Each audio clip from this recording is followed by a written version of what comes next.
impacto ambiental do que a gente está fazendo aqui. Então, é só para vocês terem uma ideia de que no famoso EIA, Estudo de Impacto Ambiental, que está sendo submetido ao INEA, e o INEA está avaliando exatamente todos esses aspectos, ele tem uma separação entre o que eles chamam de o elemento que vinca o fator físico, no biótico, socioeconômico, e daqui para baixo é o que a gente está entrando para somar, colocar os aspectos culturais. É onde eu digo, até aqui é o licenciamento ambiental clássico, até aqui é o licenciamento ambiental específico de comunidades que têm culturas e direitos diferenciados dentro dessa estrutura ambiental. Bom, então quando a gente fala que há uma operação na paisagem, construir um prédio, fazer um porto, é claro que você tem então um benefício que é considerado. Níveis de ruídos, vibrações e qualidade do ar, bom, vocês sabem melhor do que eu os efeitos que a CSA, que está lá, quer dizer, Itaguaí, provoca na qualidade do ar, na fumaça, além do que provocou só na história todo o benefício do barulho. Qualidade das águas da Bahia, não precisamos nem falar, quer dizer, a Baía de Sepetiba, historicamente é uma Baía que tem uma série de problemas de impacto, desde a Ingá, quer dizer, mineradora, Companhia Siderúrgica da Guanabara, Casa da Moeda, quer dizer, uma série de empresas que tem, usam a Baía de Sepetiba como seus efluentes, o que provoca impactos, e é claro que você, ao colocar sistemas portuários que tem marinho, que tem minérios, etc. e tal, eventualmente a qualidade das águas, derramamento de óleo, água de lastro, toda uma série de questões tem a ver com o equilíbrio. Morfologia do fundo da Bahia, é claro que, independente de haver dragagem ou não, mas havendo dragagem, havendo canal, com todo mundo que já brincou em areia da praia, você cava um buraco, entra água, quer dizer, areia vem, areia vai, quer dizer, você não tem só como dizer, não, eu só vou mexer nos 30 metros e não vai fazer nada. Você mexe nos 30 metros e mexe com a corrente, ressaca, a gente vê, tem gente que tem casa perto da beira da praia, sabe o que o mar avança, o mar volta, se está subindo, não está subindo. Então, de alguma forma, o fundo da Bahia, como outros lugares arenosos, são lugares que têm mobilidade, move-se claramente, e, portanto, a gente tem que sempre ficar atento às transformações no fundo da Bahia. Transporte de sedimentos, é claro que as correntes normalmente procuram águas mais profundas, que elas têm um comportamento diferente, e aí tem gente que diz que o fundo da Baía de Sepetiba, principalmente na região de Guaratiba, é extremamente contaminado. Então, fazer qualquer tipo de intervenção lá pode contaminar todo o resto do sistema da Bahia, principalmente com metais pesados, ou seja, o comportamento de sedimentos, mesmo que a gente possa pensar que a dragagem é só na ponta da Bahia, a Baía de Sepetiba recebe todos esses efeitos. Comportamento hidrodinâmico, a mesma coisa, é claro que quando você abre o canal, a água passa mais rápido por um lado, passa mais devagar por outro. Então você pode ter, quer dizer, vários tipos de problemas ambientais que muitas vezes não acontece ali onde você fez, vai acontecer lá do outro lado, e aí você tem, normalmente, no estudo de impacto ambiental, fazer todas essas previsões. A gente trabalhou com a ideia de um porto que ia aumentar a praia por conta de pilar. A gente sempre tem que trabalhar nessas perspectivas do que vai acontecer quando você mexe com a natureza. Então, na parte física, tem todo um trabalho que está no EIA, e vocês eventualmente deverão receber o estudo de impacto ambiental com mais detalhes mais para frente. Do ponto de vista da parte, digamos, não só física, mas da parte que chama biótica, dos animais, você tem uma série de preocupações. Os membros são os organismos bentônicos, aqueles que ficam no fundo do mar. O Brasil não é muito rico disso, mas seria por isso o caranguejo, o sirídeo, e eventualmente ostros, mexilhões, fazem parte dessa família e têm que ser analisados porque eles ficam bastante influenciados por esse sistema de água. A ictiofauna normalmente é vista como sendo os alimentos da cadeia dos peixes, são os menores alimentos que aí micro-organismos comem, vão comendo até você ter o maior predador do mar. Somos nós, tubarão, não, nós somos os maiores, somos os predadores de topo, que a gente come tubarão, a gente caça baleia, eles são só maiores, mas os maiores predadores somos nós. Plâncton são as algas e os outros animais, digamos, vegetais, quer dizer, que estão sendo afetados. E é claro que esse processo de draga é um aspirador de pó de fundo, que joga lá, mexe com essa movimentação da coluna d'água, vai mexer na população do plâncton, mas os estudos mostram que todos esses são renováveis e são recuperados. Mamíferos aquáticos, né? No caso, tem a APA do boto, cinza, evidentemente esse, do boto e outros mamíferos, né, foram devidamente estudados, e a ideia de uma preocupação muito grande com a introdução, possibilidade de introdução de espécies exóticas, que a gente nunca dá conta. Essa coisa de exótica eu acho muito engraçado, porque, por exemplo, coqueiro é nativo do Brasil? Então a gente não consegue imaginar a paisagem do Nordeste sem coqueiro. Como tirar as espécies exóticas, o próprio mexilhão, perna-perna, é originário do Brasil? Não. Então você imaginar hoje uma cadeia sem mexilhão, né? Quer dizer, você tem uma série. Então, muitas vezes você tem o exótico, não é sempre o exótico. Você tem, na verdade, o conceito de espécies invasoras negativas, ou seja, espécies que muitas vezes não são dali, mas que são levadas, mas trabalham negativamente. A cidade do Rio de Janeiro, Niterói também, está tendo um bichinho novo que, sim, você olha no meio da rua, acha muito bonitinho. Tem os miquinhos cinzas que são uma gracinha. Você fica vendo, olha que coisa bonitinha. Os miquinhos, aí sim, esse como os invasores exóticos, estão destruindo toda a parte de aves, né, quer dizer, de vários, porque eles comem os ninhos, passarinhos todos, eles não têm predadores, e aí você tem realmente um desequilíbrio, e aí você não sabe o que fazer. Pode matar os miquinhos? Não, pode matar. Mas você também não cuida dos miquinhos, daqui a pouco os miquinhos vão acabar com uma série de outras coisas. Então, estudar, tentar conhecer as melhores espécies exóticas, às vezes você tem espécies exóticas que se adaptam bem ao novo ecossistema e são positivas, e você tem outras espécies exóticas que são extremamente predatórias, portanto devem ser controladas. Em tese, o EIA tem que dar conta disso.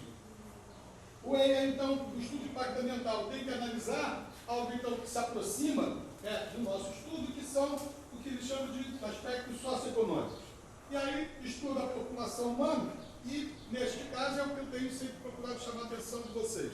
Há uma qualidade compartilhada, por exemplo, da pesca, que envolve todo um conjunto muito maior de pessoas do que só aquelas que estão lendo da marambá. Então, é por aqui que a gente pode pensar que pescadores profissionais, artesanais, tradicionais, deverão ter algum tipo de cuidado maior do que talvez uma pescaria industrial de âmbito, que tem barco que pesca com sonar, com grandes traineiros que podem pescar ir atrás do peixe onde é que estão, e vocês que estão esperando o peixe vir para cá, mas não só vocês, pescadores de Aganinho, pescadores de Madeira, eventualmente pescadores de Caratiba, ou seja, um conjunto de pessoas que pescam. Mas não são só estas pessoas que são impactadas por um empreendimento como esse. Vocês podem imaginar que vai ter uma série de outras pessoas, trabalhadores que vão vir durante 9 meses, estar aqui, morarão em algum lugar, vão alugar casas em Itacuruçá, vão ter uma renda diferenciada da população que normalmente vive em Itacuruçá ou Mangaratiba, pode aumentar preços, dependendo. Aqui não tem muita gente, mas tem empreendimentos que colocam 4, 5 mil pessoas durante uma obra numa determinada comunidade. E isso impacta saúde, educação, alimentação, consumo, bebida alcoólica, trabalhando, como eu falei, na Bahia, povo pataxó, um monte de peão de obra que nunca viu uma índiazinha, olha, foi um problema, tivemos que pensar no código de conduta, dizer, olha, essa aqui é uma região que tem uma população especial, qualquer coisa, perde dinheiro por justa causa, uma série de questões que têm que ser pensadas no que a gente trata, então, do estudo de impacto ambiental sobre a população. Conhecer, descrever e, eventualmente, trabalhar melhor. Por exemplo, poderíamos pensar de sistemas de alerta, que no caso não precisa, que é uma barca só, mas se fossem várias dragas, quer dizer, as dragas reconhecer os pescadores, canoas, artes de pesca, isso é relativamente fácil com uma draga só.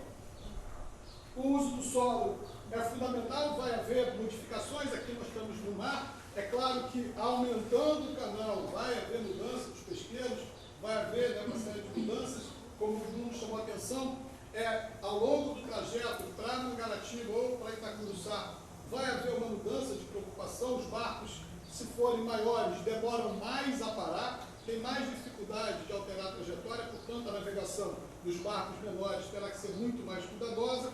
O fundeiro, mesmo que fique perto da parte do continente, mais barcos significa mais possibilidade de derramamento de óleo, mais possibilidade de acidentes, ou seja, a ideia de que do solo, mesmo esse solo sendo solo marinho, deve ser pensado exatamente na medida que esse empreendimento pode operar. A ideia de infraestrutura física é pensar nisso, ou seja, as facilidades, o município Itacuruçá, perdão, o distrito Itacuruçá, Muriqui, a sede de Mangaratiba, tem como alojar essas pessoas, combustível, quer dizer, essa draga vai usar combustível de onde, vai se abastecer aonde, ou seja, como é que ela vai funcionar.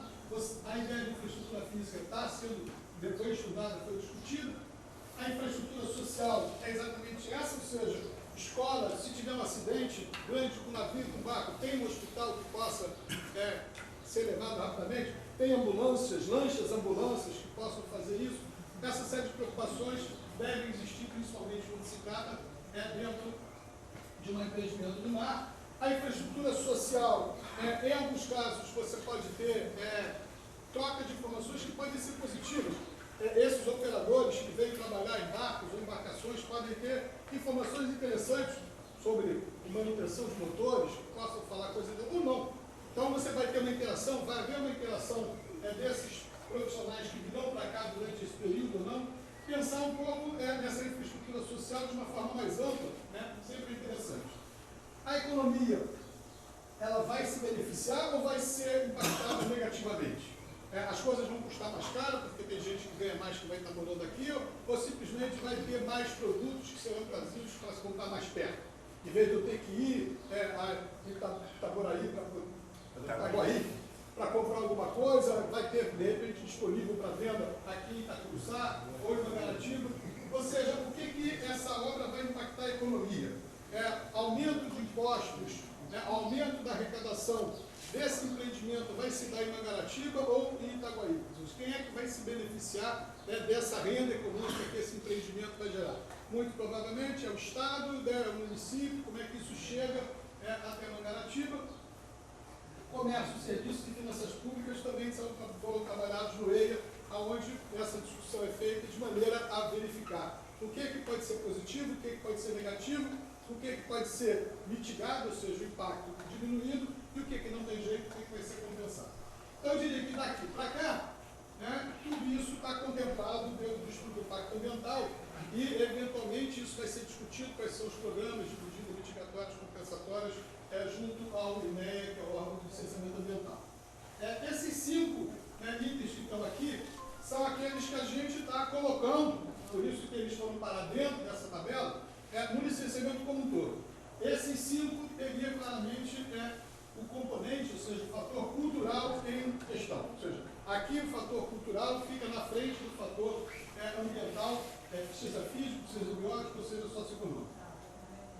O acesso aos recursos pesqueiros, então, é um elemento que tem que ser considerado. Ou seja, a pescaria de vocês é aquela pescaria que a gente chama de pescaria que espera o peixe chegar.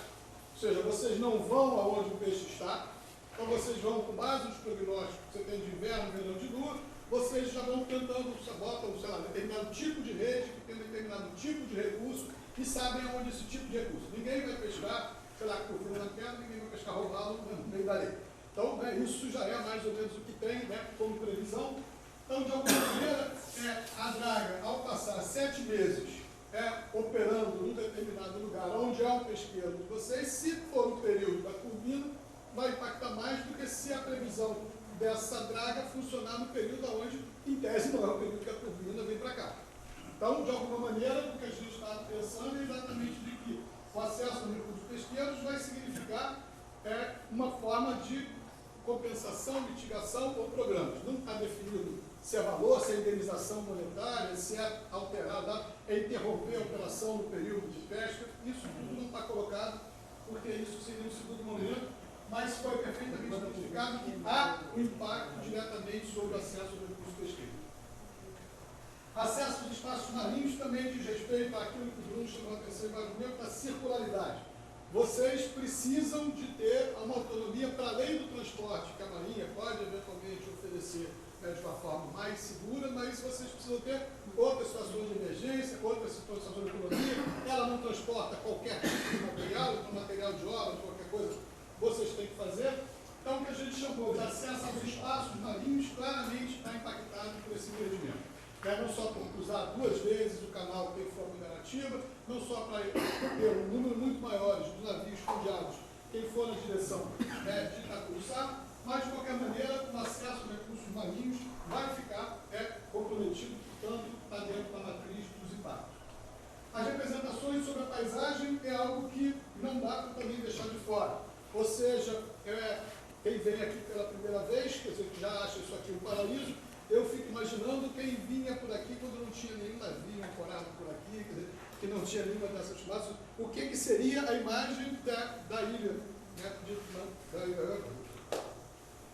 da ilha como sendo, da Marambaia, como sendo um lugar sem esses empreendimentos, sem essas facilidades, sem o terminal de Guaíba. Então, de alguma maneira, a representação sobre a paisagem, ou seja, sobre o que é estar, né, numa ilha com pescadores, numa ilha com quilombola, vai mudar porque os navios, entre outras coisas, vão passar muito mais perto, 3 quilômetros antes, né, navios maiores. Então, aquela representaçãozinha, né, que tem na música, né, eu tinha uma casinha na beira da praia, na Marambaia, beleza, né, eu tinha uma casinha que passou agora um navio que veio de Singapura, então, só que coisa feia e tal. A gente pode fazer músicas de outra. Essas representações sobre a paisagem fazem parte, né, digamos, da tradição, do elemento da cultura de vocês que vai se impactar. É claro que se na cidade grande você construir um prédio na frente de outro já gera toda uma discussão sobre direito de imagem, nós estamos trazendo essa mesma dimensão para pensar sobre vocês na ideia sobre a paisagem. As representações sobre o quilombo, eu acho que elas são o grande centro, e eu acho que quase que esse estudo pode significar para vocês, para mim certamente significa, mas eu gostaria muito que significasse para vocês, exatamente um marco de uma nova representação sobre o quilombo da Marambá. Ou seja, um marco onde vocês vão ser protagonistas de uma série de decisões que vão ser tomadas com base nesse procedimento. Ou seja, é uma experiência grande de não só lutar, reivindicar, resistir e conquistar o que é possível. O que a gente está pensando agora é em mudar um pouco esse patamar. Lutar, resistir e conquistar o que é devido. Então muda um pouco esse lugar de fala. Não é mais o que é possível, ou o que foi possível, até onde conseguimos avançar. O que é devido, então, para o empreendedor sobre os impactos que tem sobre a comunidade quilombola.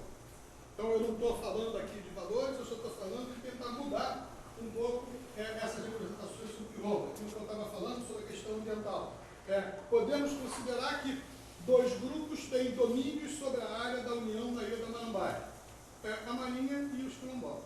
Essa a nova representação que o quilombo tem que estar colocado para vocês, em primeiro lugar, e depois de vocês para a sociedade envolvente. Opa, isso diz respeito ao domínio que nós temos sobre essas áreas da Ilha da Marambaia.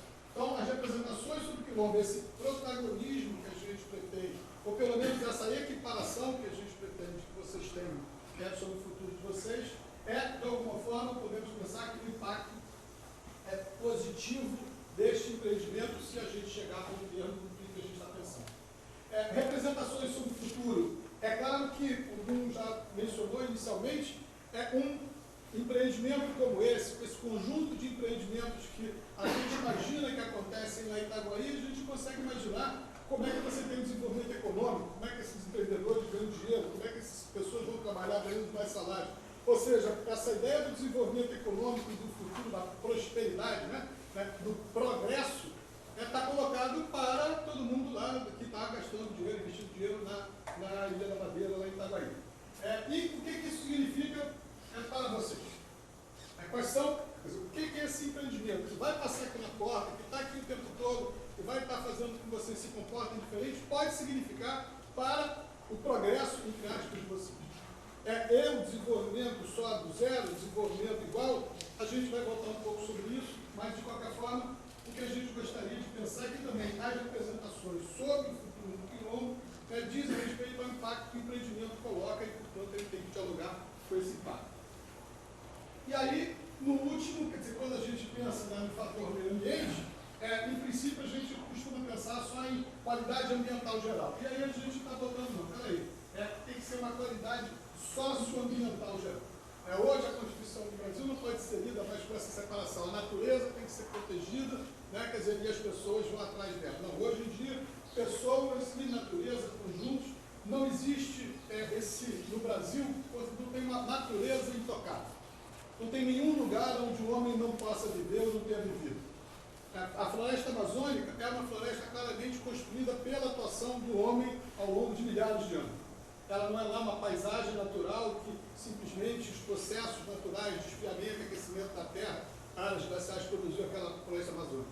Eu viajei no ano passado de Boa Vista até o Rio de Janeiro de carro, e assim, aonde foi feita a BR-319, lá de Manaus a Porto Velho, não tem mata, tem menos mata do que eu vejo aqui. Porque exatamente fez a estrada, cortou aquele sistema que produz a mata, a floresta amazônica, e ela não se recupera mais. Aonde eu vi mata foi exatamente nos lugares onde a presença humana. Na terra indígena Miriatroli tinha mata. Na terra indígena Uniclara, em Mato Grosso, tem mata. Ou seja, aonde o homem está em interação com o meio ambiente é que você tem ainda essa mata verde, essa mata bonita. Aonde simplesmente o homem praticamente nunca chegou, nos trópicos, pelo menos até vocês, os companheiros do arte botânico podem mudar com o processo, mas aqui a ideia dessa natureza intocada, eu não conheço nenhum lugar de natureza intocada, portanto a ideia da qualidade socioambiental geral é mais ou menos o resultado tanto do estudo do impacto ambiental quanto do componente quilombola. Tranquilo até aqui? Podemos avançar? Vamos? Vamos. Bom, isso aqui, eu não vou me perder muito tempo. Vamos aqui, tá,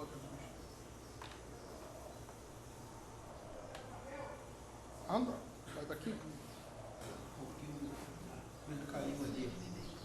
Não, é só porque o equipamento aqui está... Já fui recriminado que eu não trouxe o outro aqui, mas vocês vão me desculpar, mas eu já fui recriminado. Tinha que ter trazido branquinho, aí eu trouxe o preto. Estou pagando aqui o preço. A equipe aqui é triste, a equipe aqui não perdoa nada, não.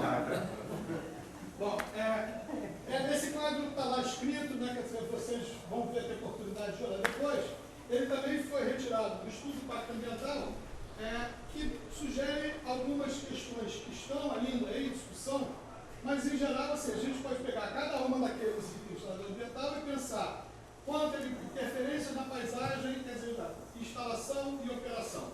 Então, ou seja, aqui a ideia de que você pode ter alguns impactos que acontecem na época da obra, a draga andando de um lado para o outro, botando bota fora, dando a toa, e depois você tem outros impactos que vão ser no que se chama operação, quando os navios estiverem indo, outros navios de grande calado. Então, quando você avalia impacto, você tem que avaliar as duas coisas. A obra, o estrito senso, o que vai acontecer, bom, e depois o resultado desejado da obra. Ninguém faz uma obra para nada, então você faz uma obra para ter navios maiores, né, portanto, navios com mais peso, com mais carga, com mais água de lastro, então tudo isso tem, né, normalmente, essa ideia de fase, instalação e operação, e basicamente aquilo que são impactos negativos e impactos positivos, a maioria dos lugares aparece sempre impacto positivo, aumento de impostos. Eu acho ótimo assim, quer dizer, no sistema tributário brasileiro, tudo vai para Brasília, né, dizer que o impacto é aumento de imposto. Seria bom se os impostos fossem primeiro para Mangaratiba, eu já ia falar, legal, essa, vai para o município, aí o município vai para Brasília, aí vai se perdendo, né, nesse monte de cadeia até voltar. Mas, de qualquer maneira, mas nunca chega aqui, não sabe nadar. Esses impostos não sabem nadar, então eles não chegam aqui. Eles ficam só no bote. E aí, uma forma, o caráter, forma de incidência direta e indireta, aí você tem tempo, duração, reversibilidade, probabilidade, magnitude. Tudo isso, é claro que quando você está trabalhando numa lógica de tentar quantificar os impactos para depois compensar, né, isso tudo, a gente vai propor uma outra coisa não quantificativa, mas evidentemente sem desconsiderar que isso tudo pode ser eventualmente quantificado e de qualquer maneira está dentro do estudo. Dentro daquela, se a gente pegar aquelas cinco elementos que estão claramente vinculados ao estudo do componente ambiental, do estudo do componente quilombola, aí a gente pode começar a pensar. Uso de recursos pesqueiros, a gente pode pegar que tanto acontece na instalação quanto na operação, que são negativos, a forma de incidência é direta, o tempo de incidência aqui é imediato, não posso saber quanto, aqui a duração é temporária, aqui a duração é permanente, é irreversível e alta probabilidade. Bom, é claro que vocês sabem esses todos, o que mais ou menos, eu acho que são novidades, espaços marinhos também, vocês podem olhar, todos eles são negativos, varia um pouco se são permanentes ou temporários, mas esses dois, se vocês olharem aqui, estão com um Rzinho. Esse R queria dizer que são reversíveis. Os Is são irreversíveis, ou seja, recurso pesqueiro, né, é mais ou menos irreversível, vai haver operação, é impossível prever o que vai acontecer com diminuição de estoque, aumento de estoque. Eu trabalho há 20 anos na praia de Itaipu, com os pescadores artesanais, e quando eu falo do sumiço da tainha lá foi verdadeiro, lá não entra mais cardume de tainha desde a década de 80 formado, não se pesca mais tainha, uma série de recursos diminuíram, mas se você perguntar com os mestres de pescaria antigos, que pescam desde a década de 70, se era melhor pescar hoje ou pescar naquela época, vários deles dizem com muito mais tranquilidade, é melhor pescar hoje. Por alguns motivos. Primeiro, o mercado se oferece para qualquer tipo de peixe. Há uma série de peixes que na época de 70 não tinham mercado, não tinham valor, vinha na rede, você tinha que jogar fora, hoje em dia você não joga nada fora. Segundo, quando você pescava muita coisa, dava uma bela pescaria, fazia um belo cerco, 2.000 tainhas, você às vezes vendia por um preço ínfimo, porque ninguém estava lá para comprar a sua tainha. Hoje você tem uma pescaria de 200 caixas de tainha ou qualquer outro tipo de espécie que você pega, você tem comprador, você não precisa sair remando de Itaipu até a Praça 15 para poder vender uma pescaria farta. Então, nem sempre é o mesmo recurso, são outros recursos, mas ninguém pode prever exatamente como vai acontecer. Então, portanto, o que a gente está sempre pensando desses itens que estão dentro do impacto cultural é que é muito difícil de como é que você vai reverter, como é que você vai mitigar, porque você não tem como dizer o que vai acontecer. O que você tem que trabalhar é dentro de um outro tipo de planejamento, mas que, para mim, devia estar pensado nessas duas itens de reversibilidade. Representações sobre o quilombo e representações sobre o futuro. Por que a gente está pensando nisso? Porque se eu estou pensando que uma particularidade, eu diria que uma grande especificidade deste quilombo é esta relação, lógico, histórica que aconteceu com a Marinha, mas que se apresenta para o futuro, de uma outra forma, é aí que a gente tem que investir na parceria desses empreendedores, da universidade, de outros parceiros ao longo dessa jornada, para construir uma outra representação com o quilombo, que seja uma representação positiva.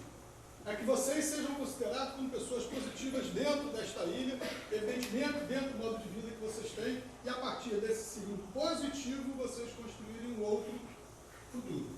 Então, essas duas dimensões que são permanentes, do ponto de vista dos seus impactos, elas são, para mim, dimensões que podem ser pensadas como reversíveis impactos. É trazer parceiros para fazer um processo, digamos, de recolocar as relações. A presença do Jardim Botânico aqui é extremamente saudável, porque é um dos elementos que pode ajudar essa discussão de quanto a APA de Mangaratiba, quer dizer, é importante ou desimportante, ou quanto vocês impactam a APA de Mangaratiba, e de repente a gente pode pensar outra coisa para a APA de Mangaratiba, se conhecer, por exemplo, o próprio plano de manejo da APA de Mangaratiba. Então a APA de Mangaratiba ela não precisa ficar como um inimigo, porque a APA é uma área de proteção ambiental, ela permite que gente more dentro, ela permite que você faça uso sustentável de recursos, ou seja, uma área de proteção ambiental não precisa ser esse inimigo da vida humana, como ela foi apresentada historicamente para vocês. Então, essa é um pouco a ideia de que a gente tem lá colocando esses Rzinhos, e aí a gente vai depois pensar um pouco mais de como é que a gente pretende ou gostaria de poder chegar até lá. Estamos claros até aqui? Bom, então, normalmente, e como todos os programas têm, quer dizer, a gente fala essas duas primeiras palavras. Eu falei lá no início, elas têm a ver com o procedimento de licença ambiental clássico, medidas mitigadoras, medidas compensadoras, ou seja, como diminuir os efeitos dos impactos ou como compensar aqueles impactos que não podem ser diminuídos.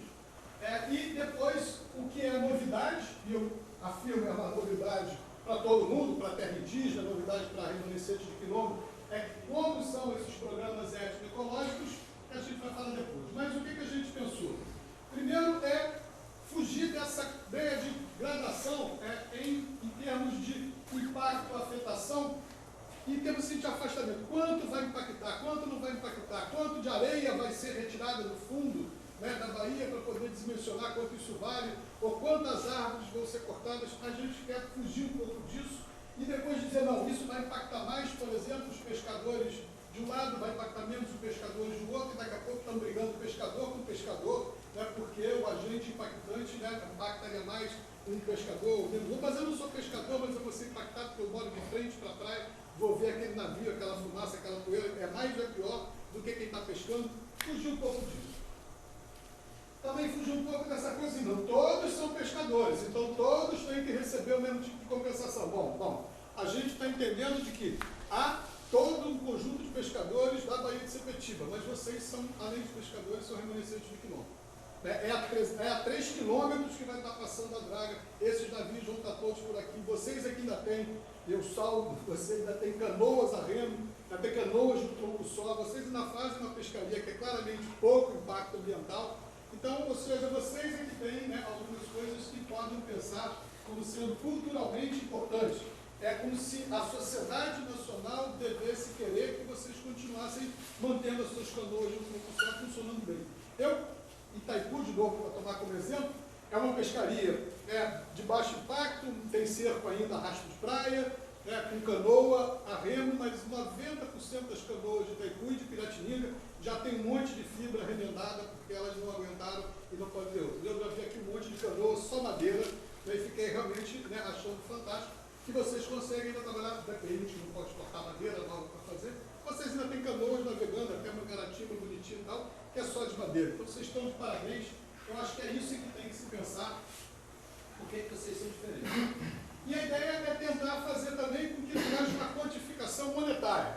É quanto vale as árvores que vão ser cortadas, então quanto tem que compensar. Ou seja, trabalhar valor de impacto, valor de dano ambiental em termos monetários, aí sim que vai ser 5% do valor, ou então 5% do valor do empreendimento. Então, o valor do empreendimento é uma coisa, o lucro que ele pode gerar é de outra maneira. Então, a gente tem que pensar, pelo menos a proposta, é que a gente deva pensar o que nós estamos chamando de PDA, PDSE, não dessa mesma forma. É claro que não é ignorar que há um impacto ambiental, não é ignorar que há um ganho, não é ignorar que há um custo, mas é pensar como a gente pode trabalhar essas dimensões da reversibilidade, tanto nas expectativas sobre o quilômetro, sobre o futuro, que é o que a gente está chamando aqui, essa ideia de trabalhar no sentido das expectativas e o que a gente pode fazer. Aqui, então, no texto está mais desenvolvido, mas é só para pensar o seguinte: quando eu faço, quanto é que custa o dano? O dano custa 100 mil. Aí o empreendedor diz: olha, eu vou então compensar com 100 mil. Então ele causou 100 mil menos, ele deu 100 mil mais, quanto ficou isso? Resultado zero. Então não tem impacto nenhum. Então esse é o modelo clássico. Eu causo 100 mil de impacto, eu pago 100 mil de compensação, zerei a minha conta. Mas ele só zerou isso no momento do impacto, certo? Ele depois vai ficar ganhando dinheiro, a comunidade impactada só ganhou aqueles 100 mil. Então, nós estamos querendo fugir exatamente disso, ou seja, quando acaba depois as medidas mitigatórias, as medidas compensatórias dos impactos, a diferença vai embora. A Petrobras continua vendendo gás e gasolina, e o lugar onde ela furou o poço, que ela compensou as árvores que ela cortou, está resolvido, ela pagou lá o que tinha que pagar, está tudo muito bem, mas ela continua ganhando dinheiro e as comunidades, o meio ambiente não ficam. Então, tentar fugir dessa lógica de mitigação e compensação, mas também, considerando o TAC, que a gente já falou, essa segunda linha que está no texto, projetismo e associativismo. A gente quer diminuir um pouco essa coisa. Não é um projeto. Projeto da maricultura. Estava na mão de quem? Era a PIMIN que estava negociando. E aí depois é como se ficasse sem nenhum demérito, nem do projeto da maricultura, nem da PIMIN, é como se ficasse o resto da comunidade inteira outra. Então não tem nada a ver com isso. Esse é o projeto da PIMIN, esse é o projeto da maricultura. Ou seja, tirar um pouco essa coisa de que cada projeto tem uma associação. Tentar comprometer que cada projeto, na verdade, significa uma etapa da comunidade, uma melhoria para a comunidade. Mesmo que nem todo mundo vai trabalhar com mexilhão, mesmo que nem todo mundo, é claro que vai ter mais renda na comunidade, vai ter mais uma atividade, vai ter mais uma possibilidade de emprego, haverá mais possibilidades e, portanto, tentar fugir um pouco disso aqui, que nem sempre é ruim, mas tem uma série. A ideia também de tentar compreender melhor e saber o que é o papel do empreendedor, o papel do município, o papel do Estado, o papel da União, e reconhecer que, neste momento, independente de qualquer questão política, há que se reconhecer que há um retrocesso em curso muito grande contra uma série de avanços estabelecidos nos últimos anos, principalmente em relação aos povos indígenas, remanescentes de quilombo, né, e outras questões ligadas ao meio ambiente. Assim. Então, nós estamos vivendo um momento onde tudo é muito delicado e a gente tem que ser muito consciente de não prometer um monte de coisas, não fazer um monte de promessas e depois nada feito, olha, não pode acontecer nada porque mudou a conjuntura. Só para vocês terem uma ideia, quer dizer, em 2014 houve uma pressão muito grande para a denúncia da Convenção 69 da OIT. Todo mundo ouviu falar da Convenção 69, Convenção 69, e em 2014, que ela entrou no ordenamento jurídico em 2004, de 10 em 10 anos há a possibilidade do governo fazer denúncia. E houve uma campanha para denunciar a Convenção 69, que significava que os povos indígenas, remanescentes de quilombo, perderiam uma série de estatutos jurídicos dos seus direitos. A PEC 215 diz como é que deve ser feito o reconhecimento de terra indígena, que tira da FUNAI a competência e coloca para o Congresso Nacional aprovar cada terra indígena, já imaginou o que significa, e se passa para os povos indígenas, se esqueçam qualquer reconhecimento autônomo, né, da Fundação Cultural Palmares para o reconhecimento de remanescentes de quilombo ou do INCA para a propriedade. Então, saber que temos um movimento reacionário da conjuntura que coloca que a gente tem que ser, ao mesmo tempo, duro, mas também honesto e fazer avaliação de conjuntura bastante. E é isso, o último que eu já tenho falado, ou seja, pensar o quanto a gente vai trazer a Marinha para o outro lado. É deixar de ser a Marinha, ser o inimigo, para ela ser parceira. Tanto que eu sei que isso é difícil, mas não custa nada pensar, porque há um dispositivo legal. Enquanto a Convenção 69 estiver vigindo, enquanto o governo brasileiro não denunciar, tem uma série de direitos que estão juridicamente acima da legislação infraconstitucional. Essa é uma disputa, não sei se vocês já pensaram sobre isso, mas do campo do direito tem, ao conjunto de autores que diz que a Convenção 69 está acima da legislação, por exemplo, ambiental. A lei de crimes ambientais, a lei 9985, são o que chamam leis infraconstitucionais.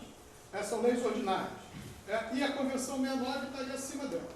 Então, teoricamente, os direitos culturais, os direitos dos povos indígenas estão acima disso. Eu participei no ano passado de um tribunal do júri numa terra indígena em Roraima. Então, vocês imaginam, só para poder dizer do que eu estou falando, para dizer que é possível, não é fácil, mas é possível. Uma tentativa de homicídio continua sendo alguém tentando matar outro, certo? Mas só que era de um índio contra o outro índio, e tinha toda uma discussão sobre seres sobrenaturais na história. Simplificando o argumento, o que tinha? O Estado julgaria, ou seja, o tribunal do júri, ou os índios fariam o julgamento? O que vocês acham, por exemplo, que deveria ser feito? Vamos imaginar, um índio tentou matar o outro índio dentro de uma terra indígena. O Estado deveria apelar e tentar julgar a tentativa de homicídio, ou seria possível pensar que os índios teriam o direito de fazer esse julgamento de um índio que tentou matar outro índio sob uma acusação de uma entidade sobrenatural? O índio daria uma legislação. Bom, se a gente fizer assim, uma votação aqui, vai dar um empate, né, terrível, né? Quer dizer, vai gente que vai dizer contra e tal, não sei o que lá. O que a gente conseguiu fazer foi extremamente interessante, porque foi fazer um julgamento do parte do Estado, foi feito um tribunal do júri, que conseguiu, né, desqualificar a tentativa de homicídio, ou seja, então nós tínhamos 2 réus, uma vítima e uma testemunha. Tinham 4 pessoas que estavam, né, no tribunal do júri. Os 2 réus foram inocentados, a vítima, evidentemente, ficou olhando, e a testemunha. Terminou o tribunal do júri, o Estado foi embora. Os índios, então, fizeram o seu julgamento.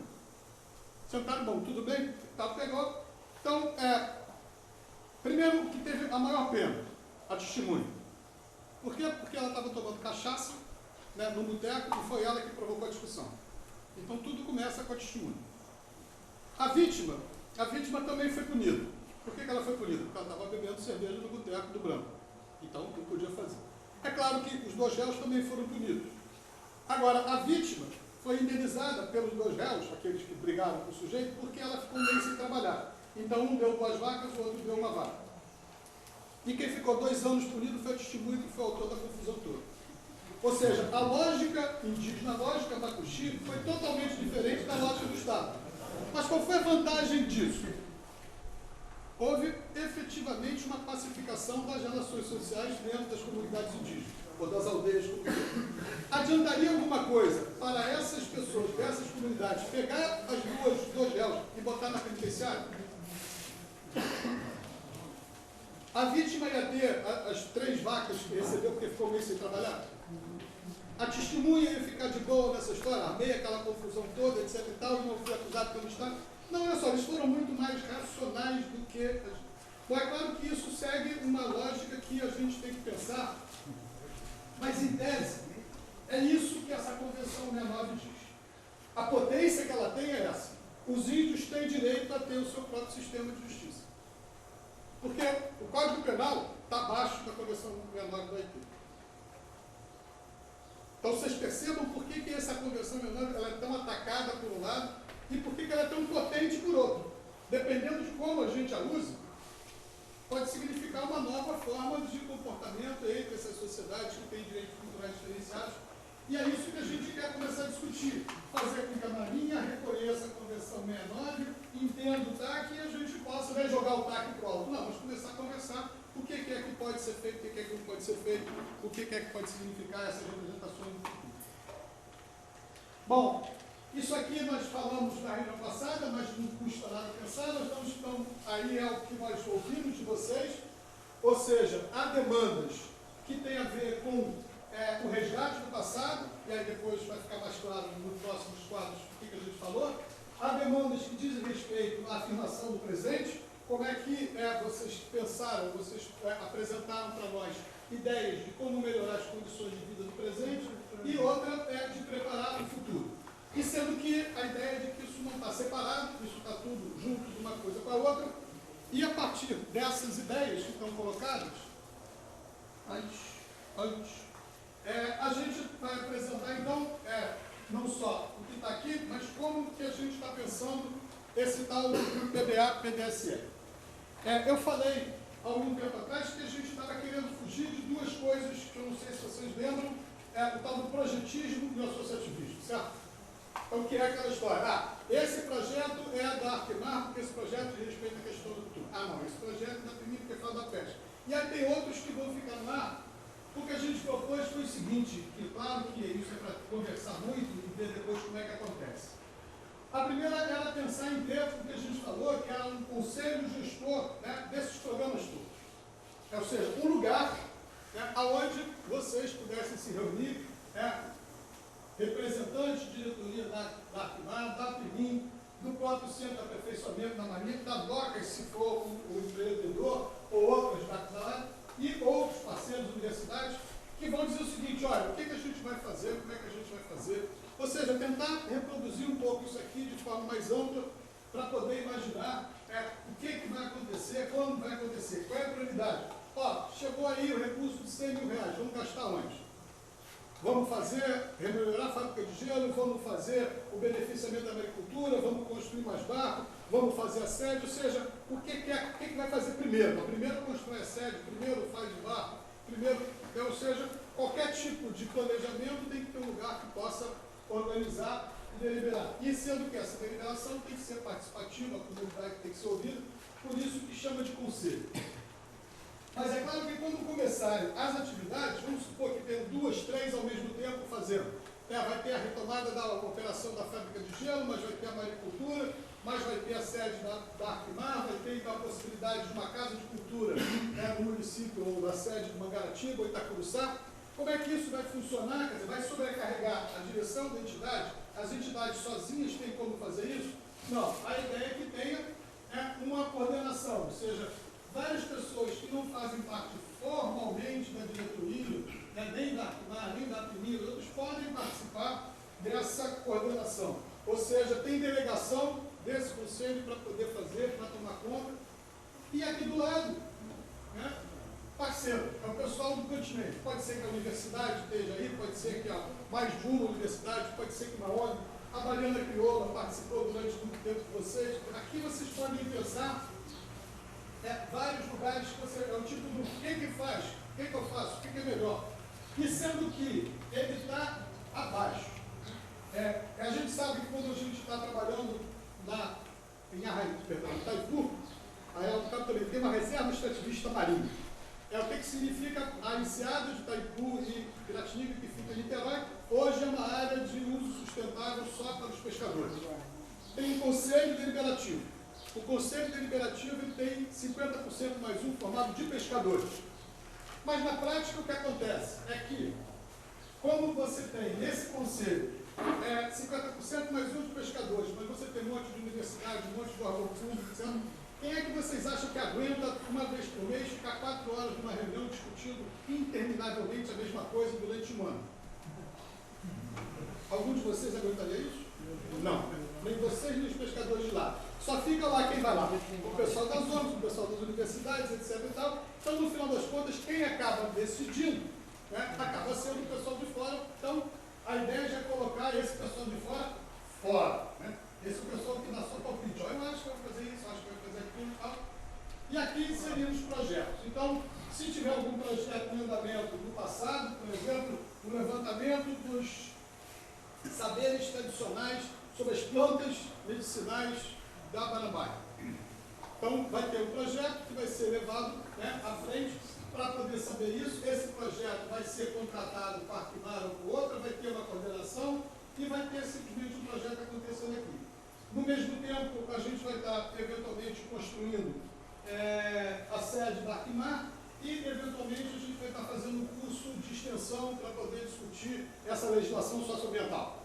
Vem a universidade aqui, quer dizer, uma vez por semana, uma vez por mês, para fazer uma discussão de convenção OIT, de lei ambiental, etc. e tal. Ou seja, poderão acontecer vários programas ao mesmo tempo e, não sei se é mais ou menos razoável, não dá só para o Milton ou, né, nós vamos poder cuidar disso a nível de entidade.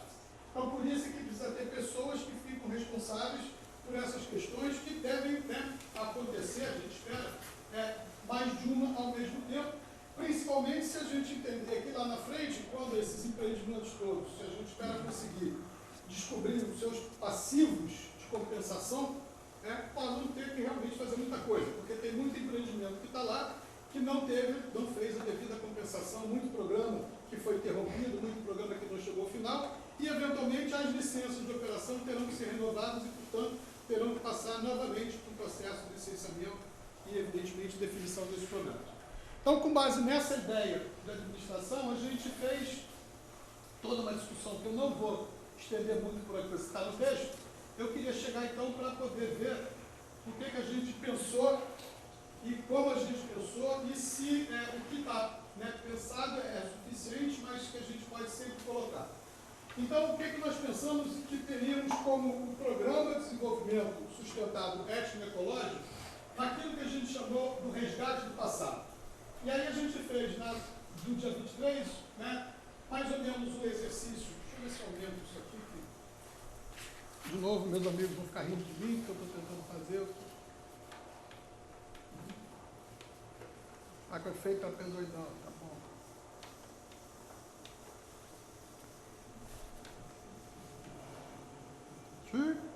Sai daí. Não, deixa aqui mesmo, que não vai... Vamos lá. Bom, então aqui, a primeira demanda que surgiu da reunião passada seria, do resgate passado, registro da história oral, jongo, ladainha, saúde e ervas medicinais. Então, o que a gente fez foi um exercício de discutir isso, votar, houve uma série de complementos, e essa demanda ganhou uma pontuação em cima de 3 pontos que a gente discutiu. Primeiro, é a ideia de integração. Essa é uma demanda, esse pode ser um projeto, essa pode ser uma atividade que é altamente integradora da comunidade quilombola da Guanabara. E aí a votação que vocês apresentaram, vocês deram a nota sim. Realmente essa é uma demanda que, do ponto de vista passado, unifica todo mundo. Conhecer essa história, né, não só da própria ilha, mas a história de referências que tem a ver com o quilombo. Essa demanda, ela tem um grande potencial ou de transformação à realidade, ou de afirmação da cultura quilombola, e aí apareceu novamente uma nota 5, nota máxima. Ficou visto por vocês que essa é uma atividade do ponto de vista do passado, que tem um alto grau de afirmação e integração. E prioridade 5, ou seja, é algo que deve ser começado imediatamente, ou seja, a ideia é que assim que tiver recursos, deve se procurar os mais velhos ou os mais velhos, antes que os mais velhos nos deixem, né? E aí a gente perca essas informações, perca esse registro, perca esse conhecimento, onde é que está a árvore, determinada colocação, ou seja, as plantas. E aí aqui a gente fez uma outra coluna que dizia o seguinte: isso então teve um total de pontos que fez com que fosse para o primeiro lugar E aí a gente já voltou aqui indicativamente onde é que estão possíveis parceiros. Ou seja, quem é que pode ser parceiro nisso? Em tese, o governo federal. O governo federal tem órgãos como o FAM, tem órgãos como o IBRAM, Instituto Brasileiro de Museus, que podem ser acionados, programas da Fundação Cultural Palmares, programas da CEPI, ou seja, o governo federal pode ser um parceiro. O governo estadual também pode ser um parceiro. Tem o INEPAC, que é o Instituto Estadual do Patrimônio Cultural e Artístico, ou seja, eventualmente a gente pode tentar, o governo estadual está falido agora, mas no futuro, né, ele pode ter algum dinheiro. Hoje eu sei que não adianta ir lá, porque não vai cobrar, só cheque sem fundo. Mas no futuro pode ser. O governo municipal é mais difícil, mas eventualmente, né, pode se pensar. Mas os empreendedores, os empreendimentos podem participar e outras fontes, por exemplo, na trajetória de vocês, a Fundação Ford já foi parceiro, eventualmente o Fundo Brasil já foi parceiro de humanos, ou seja, há outros parceiros que podem ser trabalhados nessa direção. O inventário de patrimônio cultural e material das artes de pesca, confecção e manutenção de canoas de tronco único. Esse é um patrimônio cultural bastante importante, ou seja, fazer o registro, conhecer como é que é navegar numa canoa de um tronco só. Não é a mesma coisa que pegar uma voadeira, ligar um motor de coco de 40 HP e vai embora, né? Tem que fazer muito, como rema uma canoa de um tronco só, de que tamanho? Na Amazônia, você remar numa canoa, quem viu essas canoagens, né, das Olimpíadas, fica muito interessante, né? Quer dizer, como é que o sujeito tem que fazer muito mais força do que se ele usasse o remo de outro jeito? Um cara lá rema do outro lado, outro rema do mesmo lado. Isso tudo faz diferença. E aqui você tem, certamente, um patrimônio cultural muito interessante, que é esse conhecimento e, de repente, ser registrado. Como é que se faz uma canoa de um tronco só? Mesmo que a gente não possa mais cortar árvores, olhando para um tronco, que canoa pode ser? Como é que você abre a boca? Que tamanho você pode fazer? Esse tipo de conhecimento tem que ser registrado e, evidentemente, também ganhou uma pontuação, mas menos do que o primeiro, claramente nessa ideia da integração, certo? Porque menos pessoas da comunidade trabalham com canoas, com pesca, então, eventualmente, ele ficou em segundo lugar. A agricultura familiar tradicional quilombola é isso, é um pouco que os parceiros, né, da agricultura podem fazer. Não só ver o que pode ser feito no futuro, mas o que foi feito no passado. Aonde foi feito no passado? Quer dizer, começar a trabalhar, né, nesse tipo de registro, né, quer dizer, ou seja, o que seria, então, uma cultura, vamos imaginar, antes da Marinha começar a jogar bomba uma vez por ano, etc. Tal, antes de vir uma APA, de uma Garatiba dizer que vocês não podiam fazer nada, antes, como é que vocês viviam, como é que vocês pegavam essa água, como é que vocês usavam, ou seja, o que era feito, né, na ilha antes de chegar essa agricultura, essas intervenções externas todas que a gente poderia chamar de uma agricultura familiar tradicional quilombola. Não é só uma agricultura familiar, ela é tradicional e ela é quilombola. E ver o que isso pode ser pensado hoje. Por exemplo, as roças, faz sentido fazer roça comunitária ou tem que fazer quintais, roças de quintais? Eu já vi em muita aldeia indígena uma roça comunitária no centro da aldeia. É bonitinho. Você chega lá, aí vocês comem aqui? Não, isso aqui é para antropólogo ver.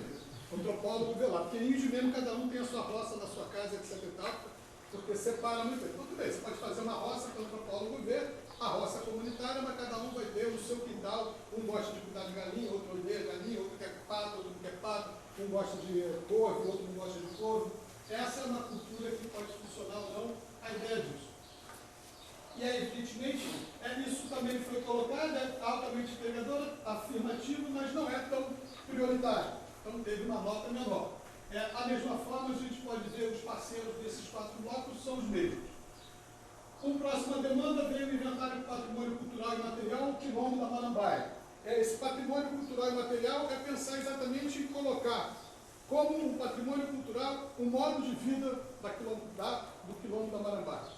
Essa relação com uma ilha, essa relação com uma pesca, essa relação com essa história toda de vocês, isso ser registrado, e aí sim pode ser registrado no IFAM e de alguma forma no INEPAC, como patrimônio cultural e material.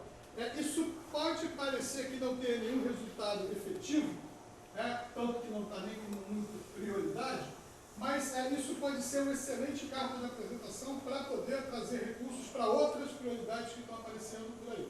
Ou seja, e não só para outras prioridades, mas como também defesa de possíveis ataques. Num outro empreendimento que venha, você já tem o registro de uma determinada arte que pode ser impactada, registrada como patrimônio cultural e material, você ganha um outro potencial, né, argumentativo no procedimento de licenciamento ambiental. Então não é só dizer que é um quilombo por ser um quilombo, mas é um quilombo que tem uma determinada arte de pesca que é específica desse local, que foi desenvolvido aqui e que pode ser perdida se o navio fizer isso, etc, e tal. E eventualmente vocês podem até trabalhar, expulsar essas coisas. Inventário das referências arqueológicas da Grande Parambá é a mesma coisa. O IFAM, né, tem todo um processo, tem todo um desejo. O Instituto Brasileiro de Museus, o IBRAM, pode ser um parceiro naquilo que se chama museu de percurso, fazer caminhos e na história do turismo étnico que de algumas pessoas falaram que é interessante. Pegar o pessoal que vem, digamos, para os hotéis de trânsito da ilha e pegar a garotada, levar para conhecer as ruínas, para levar a conhecer onde é que era a captação de água, levar para conhecer em passeios dirigidos que tem uma história do quilombo. Então, ou seja, a ideia de você ter um museu de percurso é conhecer a trajetória da comunidade no terreno. Em vez de fazer uma representaçãozinha numa sala do museu, você faz o museu no lugar onde eles estão. Ó. Onde é que era a senzala? Vamos lá ver a senzala. Precisa botar uma foto da senzala. Onde é que era a cachoeira, a caixa d'água? Onde é que era a agricultura, a criação de porcos, a criação de gado? Ou seja, a história da ilha, de forma que as pessoas possam conhecer e isso ficar registrado, né, como sendo referências em branco. E o IFAM tem competência para fazer isso. Artesanato local, né, foi falado de que muita coisa que se fazia com recursos naturais da ilha se perdeu e pode ser interessante resgatar, mesmo que o recurso tenha subido, eventualmente pode ser que eles achem onde é que está a boa, onde é que tem um outro lugar para tentar resgatar e pensar nesse tipo de artesanato que pode significar fonte de renda ou não.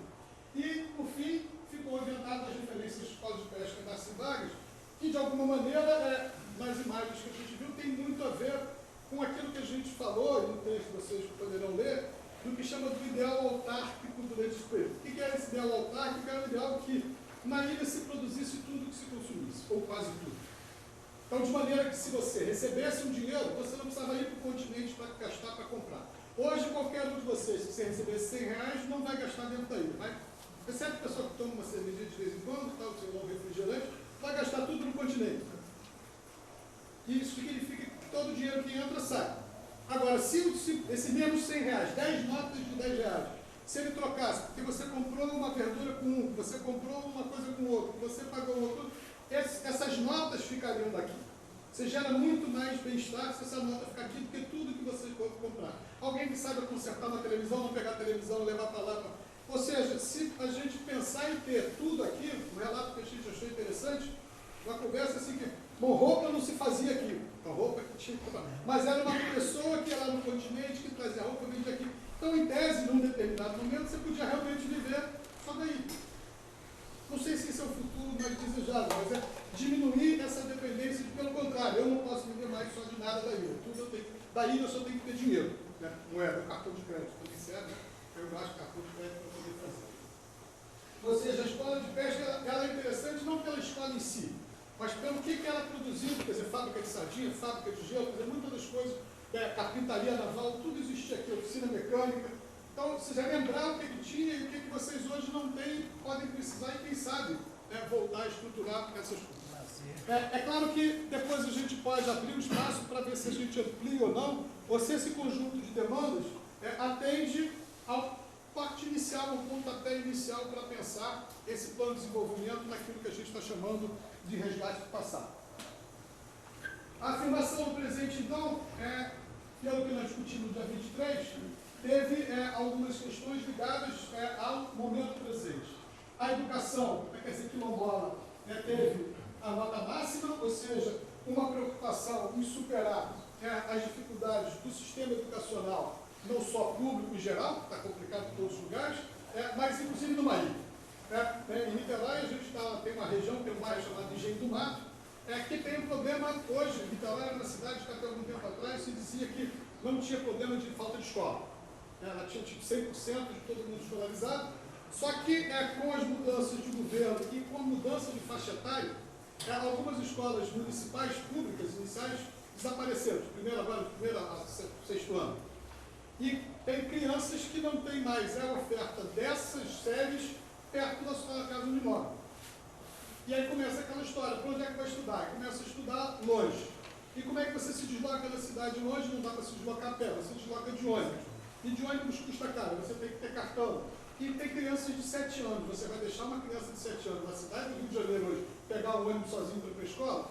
Não faz muito sentido. Então você tem talvez os mesmos problemas que tem aqui, tem em lugar. Então a educação é um problema que tem que ser pensado, e principalmente essa educação que seja pelo menos condizente com a realidade e com os referenciais culturais de uma comunidade quilombola. Então, prioridade é 15. Quem seriam então as entidades, as instâncias que devem apoiar? O governo federal e o governo municipal.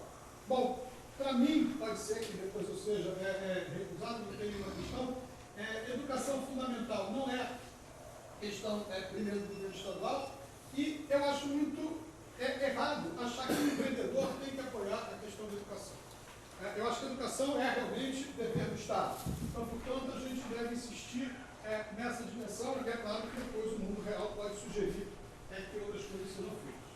A pesca entrou em segundo lugar, ou pelo menos no mesmo grau de prioridade, e aí, do ponto de vista de apoio à pesca, e aí isso vale desde de remontar, reconstruir, dar uma otimização na fábrica de gelo e outros, a ideia que deve ser tentar imaginar todas as espécies. O que temos de programa do governo federal, ainda da Secretaria de Pesca, onde tem que ela esteja, o governo estadual, a FIPERJ, o que ela pode fazer? O governo não tem dinheiro, mas tem técnicos, podem nos ajudar a fazer um programa de monitoramento da pesca, seja a FIPERJ tem uma expertise que pode ajudar. Maricultura, a FIPERJ tem vários projetos de maricultura, de cultivo de mexilhão, beneficiamento, que podem facilitar a terminar, concluir o projeto de vocês como parceiros do governo estadual. A mesma coisa no governo municipal, os empreendimentos e a própria universidade. Quer dizer, a biologia marinha pode ser chamada da UF, de outras universidades podem chamar. Então, o que a gente entendeu do ponto de vista da pesca,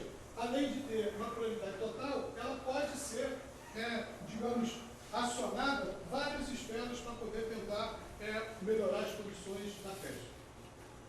Também, sem nenhum problema de prioridade, tem a mesma pontuação. A ideia do saneamento vinculado com o conceito de saúde, aí foi o que a gente discutiu, ou seja, a ideia de que saneamento precede, quer dizer, sem condições sanitárias adequadas, não adianta discutir saúde como ponto de vista de atenção à saúde, posto de saúde, clínica, etc. e tal. A ideia de que a primeira coisa é resolver a questão de esgoto, saneamento básico, ou seja, como é que você faz tratamento. Há processos interessantes hoje de áreas de uso de esgoto que são recicláveis, que você pode fazer compostagem associada, e são coisas relativamente fáceis de fazer, e aí tentar pensar em projetos que possam ser adequados. Não estamos pensando aqui em fazer linha de esgoto, ligando as comunidades todas, que isso não faz sentido, mas há hoje em dia um conceito de permacultura que pode ser pensado localmente, onde você pode trabalhar no conceito do esgoto. A água, esse sim tem que ser verificado, porque é uma ilha, mas ao mesmo tempo tem uma oferta de água. Como é que a gente pode melhorar a ideia da potabilidade da água do consumo? E mesmo se for pensar em algum tipo de horta, tem que pensar no fornecimento de água, como é que a água é distribuída, senão não adianta. E a ideia de lixo, bom, claro que eu não consigo deixar de pensar que tem que se ter uma ideia associada, inclusive com a ideia do tratamento de esgoto, de um beneficiamento de lixo, reciclagem de lixo, utilização de lixo, porque as folhas, em vez de serem simplesmente jogadas, elas podem ser canalizadas para um processo de compostagem que vão virar adubo. Então, as folhas das estradas não devem ser pensadas como lixo, devem ser pensadas como nutrientes. E esses nutrientes podem ser processados e transformados. Ou seja, o que é lixo mesmo? Bom, na minha casa a gente fez, depois que a pessoa se preocupar com isso, é claro que a gente ajuda, tem galinha, tem cachorro e tal, a gente gera muito pouco lixo. Porque se você souber separar o que é lixo orgânico, o que é papel para reciclar, quer dizer, como é que você vai fazer? Se jogar mesmo no lixo, aquele caminhão de lixo leva lá para aterro sanitário, é muito pouca coisa. E o resto a gente consegue pensar uma série de usos que fazem sentido a gente passar. É claro que saúde, a gente tem que tomar muito cuidado, tem a mesma prioridade dos demais. A gente tem, então, o empreendedor, ele pode entrar, ele tem que ser pensado que ele não entra na prestação, mas, por exemplo, a gente pode ter um sistema de transporte, ou uma ambulância, quer dizer, um barco ambulância, de alguma maneira pensado para as questões de saúde. Mas estão colocados lá. O turismo cultural quilombola é esse. A gente precisa de ter parceiros técnicos que conheçam a questão do etnoturismo. Há uma série de financiadores, né, que surgem, né, os empreendedores e outros que podem trabalhar na ideia, né, do turismo étnico, ou seja, do turismo cultural. Há como prioridade a ideia dos quintais agroflorestais, também é, né, uma ideia que pode ser complementada para quem queira trabalhar no entorno, né, da sua casa com a produção não só de animais ou de plantas, mas que tem também a possibilidade de programas separados. A gente pode verificar mais novos programas dentro disso. E a maricultura com licenciamento, que aí é tentar desempatar, né, aquilo que está parado, para ver como é que a gente faz. E o INEA, né, a gente está aí para poder tentar. Não entrou com prioridade, porque esse já é um projeto em curso que está parado. Apareceu aqui um centro de referência virtual, que é o que está no texto proposto. Aqui uma maneira que eu acho que é super importante. São duas coisas. Uma primeira é para romper o isolamento. Estar numa ilha significa que você já está distante do continente, você já está naturalmente isolado. A partir do momento que acabaram as brigas, eu acho que é fundamental pensar num centro, né, de referência visual da Ilha da Tarambaia, que possa tudo isso estar sendo visto e acompanhado. Então, por exemplo, quando a gente pediu para o Milton para falar com vocês sobre essa reunião, é que a ideia dela é assim que a gente chegar lá até segunda-feira, a partir de amanhã, quem quiser já vai estar acessando num canal do YouTube, né, quer dizer, para poder lá na internet para ver, lembrar o que foi que aconteceu. Então, começar a usar esse recurso, né, que hoje em dia todo mundo tem smartphone, ou todo mundo conhece que tem jeito. Então, usar um pouco esse sentido que a gente fala da transparência, né, exatamente numa ideia de um centro virtual. Ou seja, muita confusão que se dá sobre gestão de projeto, direção de associação, acontece porque as coisas não são transparentes. Não viu a briga que deu, então vamos passar a usar um pouco mais essa ideia de centro de referência virtual. Mas isso não está como pontuação, nem como prioridade, porque é poder fazer. E esses dois outros que apareceram no discurso e que a gente está pensando em fazer, esse é o compromisso da universidade que a gente vai estar tentando trabalhar até o final do ano, para começar independente do processo de licenciamento, que são dois cursos de que a gente chama de universidade de extensão. A universidade tem uma dos seus compromissos, sair dos seus muros e ir até a sociedade, então exatamente para capacitar a sociedade naquilo que ela consiga fazer. E aí a ideia é a gente trazer um curso de gestão de projetos, ou gestão de projetos e associações. Por que a gente pensou nisso? Em vez de só participar, só compreender como é difícil administrar uma entidade, quem está na situação e quem está na oposição, o resto tudo bate palma, ou vai, tanto faz, a ideia é tentar com que a gente conheça mais o que é administrar uma entidade, independente de ser gestão, independente.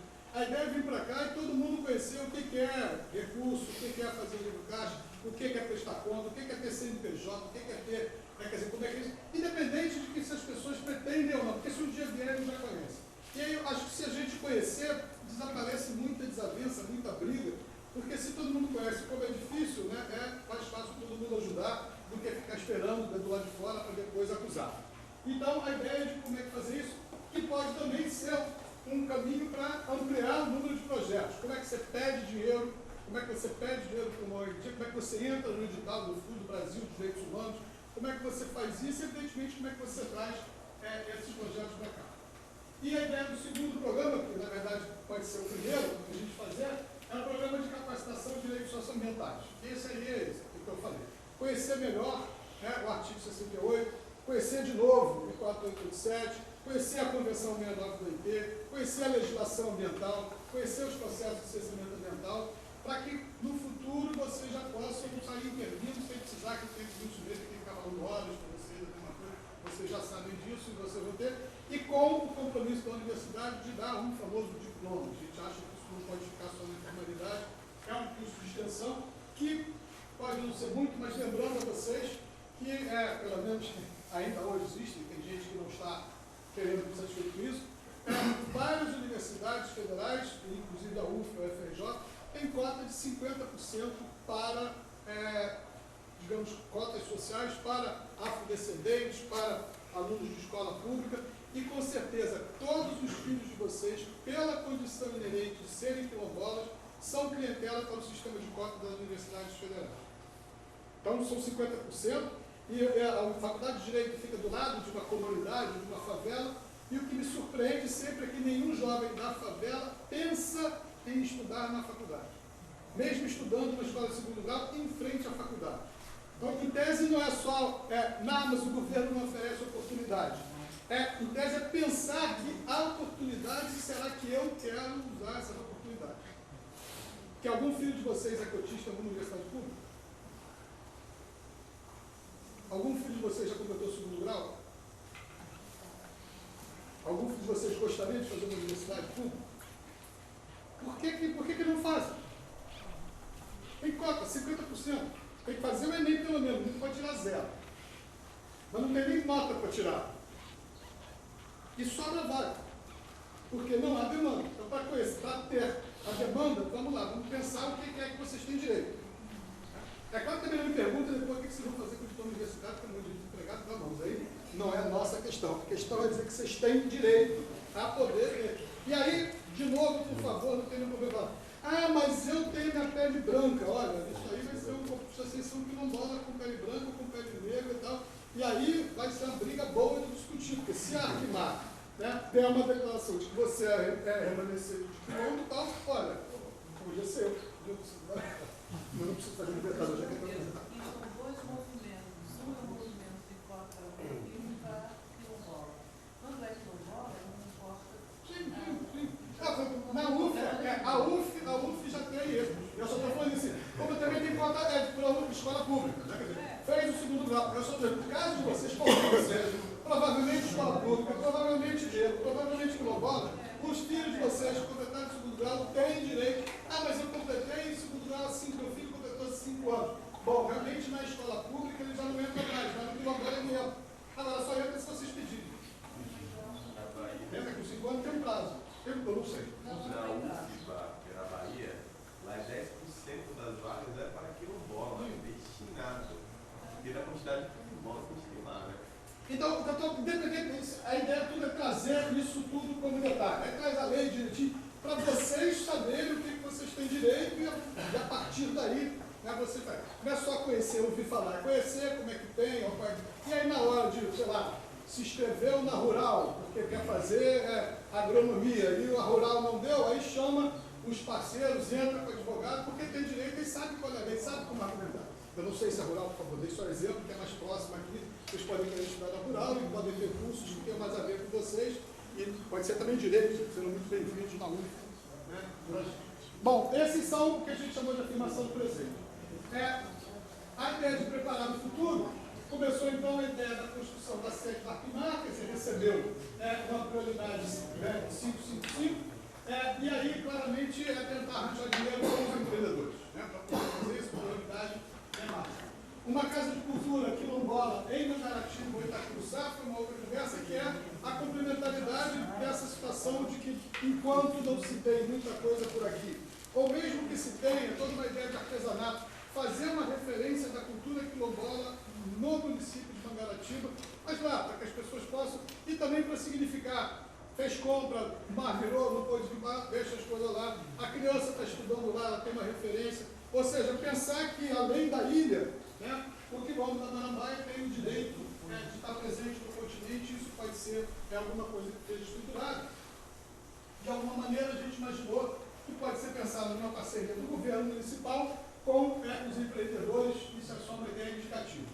Formação de professores quilombola é uma ideia que surgiu, que evidentemente envolve as três esferas, o governo federal, o governo municipal e o governo estadual, onde a universidade também tem uma série de papéis, por isso essa ideia desses cursos de extensão, para poder chegar lá. A mesma coisa a formação de saúde quilombolas e a ideia desse grupo de formação que depois a própria Fundação Cultural Palmares coloca e que tem uma série de processos que envolvem mecanismos que a gente não aciona muito, mas eu acho que a gente pode pensar acionar, que são emendas parlamentares voltadas depois para o desenvolvimento desses programas.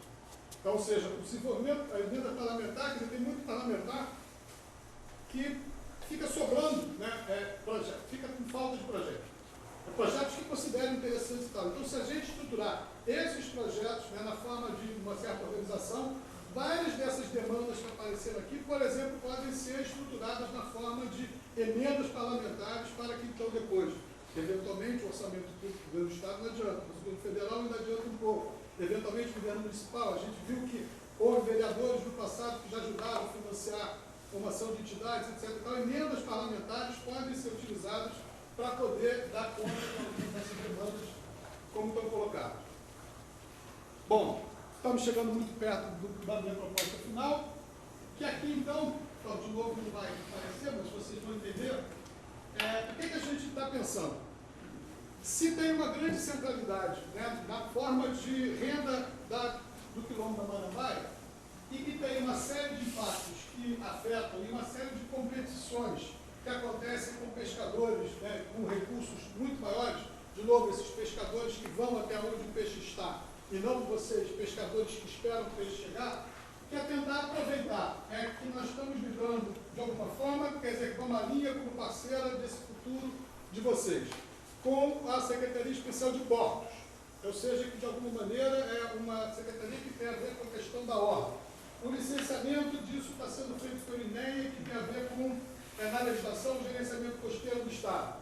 E, eventualmente, também pensando que o município pode ser parceiro, é definir, de forma mais estruturada, de forma formal, uma área de gerenciamento costeiro quilombola. O que seria isso, pensando? Seria uma forma do quilombo ir para dentro do mar.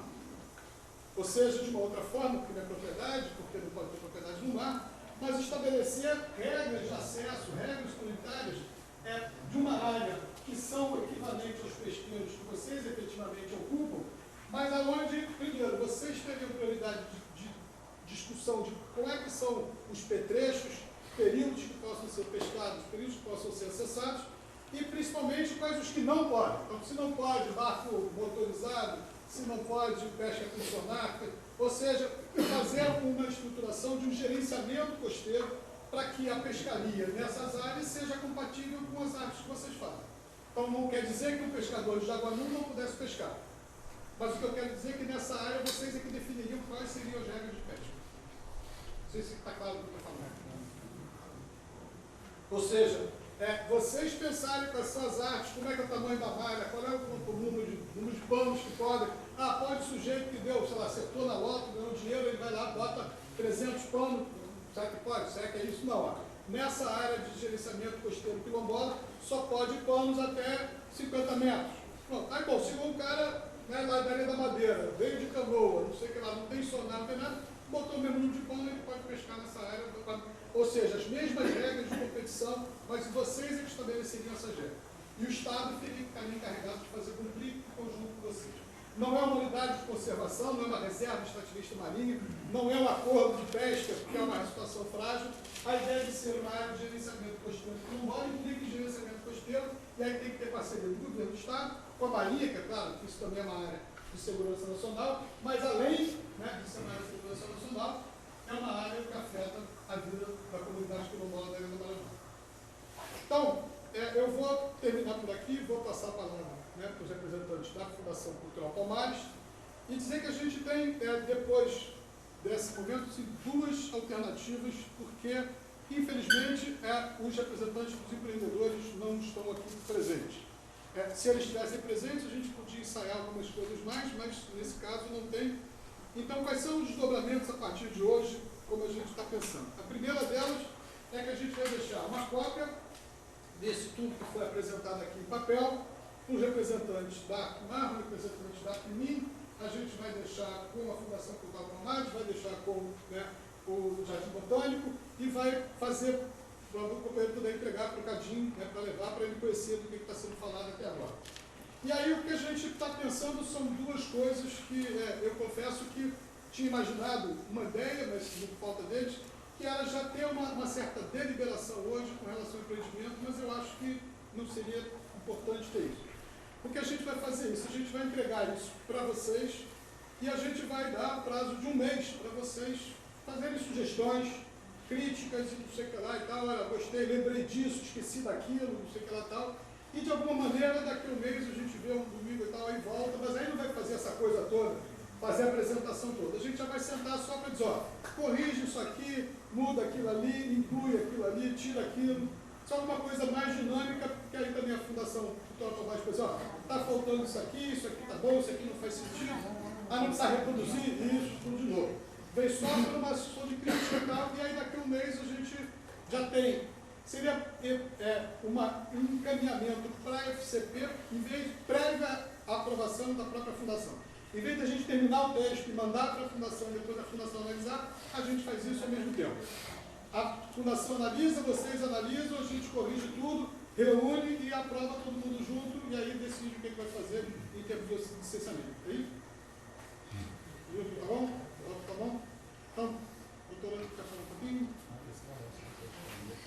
Um pouquinho ou muito, tanto faz. Não, poxa, o professor só deixou falar um pouquinho. Bem, acho boa tarde, né? Acho que a gente começou pela manhã, já estamos na tarde. Meu nome é Dora Lúcia Bertulli, eu sou procuradora regional na Fundação Cultural Palmares. Eu penso que na reunião anterior os senhores receberam também a Fundação, com o Dona Edi, que aqui está conosco, que é do Departamento de Proteção ao Patrimônio Patrimônio Afro-Brasileiro, né? Que é quem cuida da fundação das questões quilombolas. E a doutora Vilma, que veio, que é da Procuradoria também, hoje vim eu e a gente vai fazer essas mudanças assim, alternando quem vem e quem não vem, mas sempre dentro do mesmo parâmetro, dentro do mesmo interesse. Eu acho que a apresentação aqui já foi feita a finalização do professor, que eu achei importante, que é para a gente poder exatamente todos os senhores terem o máximo conhecimento do que efetivamente vai acontecer, o máximo conhecimento daquilo que já aconteceu, porque daí a gente também sabe que muitas coisas já aconteceram, ou seja, já tem obras que já foram feitas e que agora nós estamos fazendo um licenciamento, ou seja, o sistema vem fazer um licenciamento de algo que já tem uma parte feita. E essa parte feita eu acho que é muito importante que todos os senhores tenham o máximo de informação e de demanda daquilo que já sentem dessa parte que já foi feita, para que a gente, nesse momento em que nós vamos entrar com a possibilidade de, no licenciamento, fazer os questionamentos e fazer os pedidos que necessitam e as informações que a gente precisa, que os senhores já tenham também trazendo aquilo que anteriormente os senhores já sabem, ou seja, que hoje os senhores já sabem de todo esse procedimento. Né? Então aqui a gente está trabalhando com o quê? Com os impactos não só da dragagem, mas muito especialmente da operação.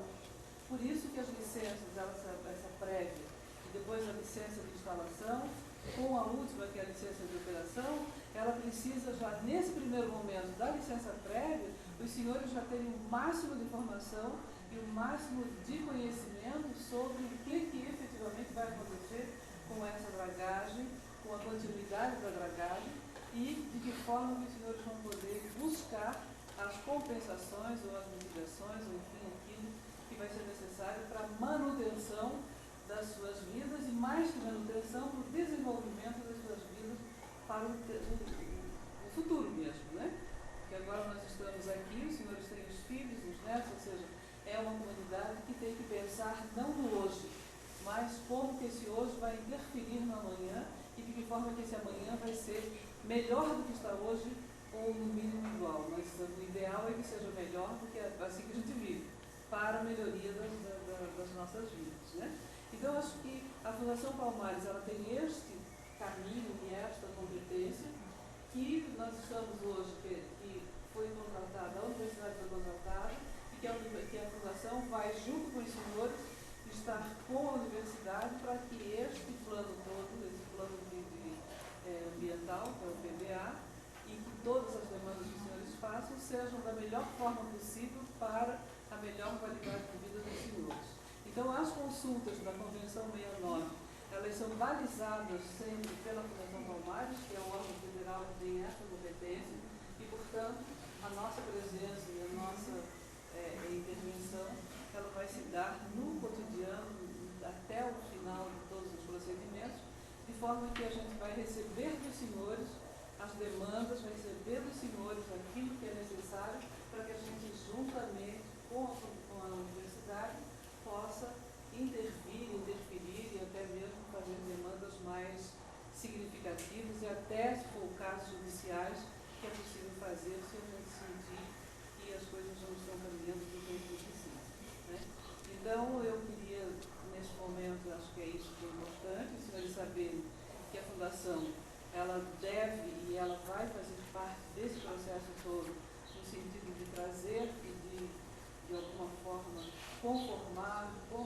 possibilidade de garantir as demandas dos senhores dentro do plano, né? E, portanto, estamos absolutamente disponíveis. Eu acho que os senhores já têm todos os endereços, a Fundação não é a primeira vez que está aqui, né? Nesse processo todo de TAC, por exemplo, eu devo confessar aos senhores que eu não tenho conhecimento, a Procuradoria nossa não tem conhecimento desse TAC. Ela foi feita, nesse período que foi feito todo o movimento, nós intervimos bastante no sentido dos senhores terem a melhor possibilidade daquilo que seria a delimitação das suas áreas, né? Perdemos no caminho muitas coisas, os senhores perderam muitas coisas, e a gente tem poderes aí maiores e muito mais, como se diz, até parece meio bobo dizer, mas é poder poderoso, né? Aquele poder que ninguém mais tem condições de chegar perto, de pautar esses poderes. A gente compreende isso, e eu gostaria que os senhores também entendessem que a Fundação ela é um órgão federal ligado ao Ministério da Cultura, tem um poder e tem uma possibilidade dentro do sistema, mas ela é uma das menores instituições dentro do sistema do governo como um todo, do Estado como um todo. A gente trabalha bastante, tenta, na verdade, intervir, mas alguns outros institutos, e no caso aqui muito específico, as Forças Armadas, no caso a Marinha, a gente tem essa dificuldade de chegar mais perto, e daí eu gostaria de colocar a Procuradoria e a Fundação ao lado dos senhores, qualquer que seja a reivindicação que tenham com respeito à Marinha, para que a gente esteja do seu lado, ainda que sejamos todos órgãos federais, mas a competência da Fundação é estar com a comunidade quilombola. Portanto, nesse sentido, eu gostaria que os senhores soubessem que se tiver qualquer tipo de reivindicação, enfim, os senhores sempre contem com, pelo menos, a nossa possibilidade de estar juntos, né? Sem grandes promessas, mas estamos juntos. Eu acho que seria isso. Não sei se o Henrique quer falar alguma coisa. Está tudo bem? Quer falar? Porque ela que representa o departamento, né, da Fundação, que está cuidando e que vai fazer essas análises todas do plano de registrar e do licenciamento que a gente está falando. Né? E depois tem a... não é rápido, né, porque a gente está todo mundo cansado. Né?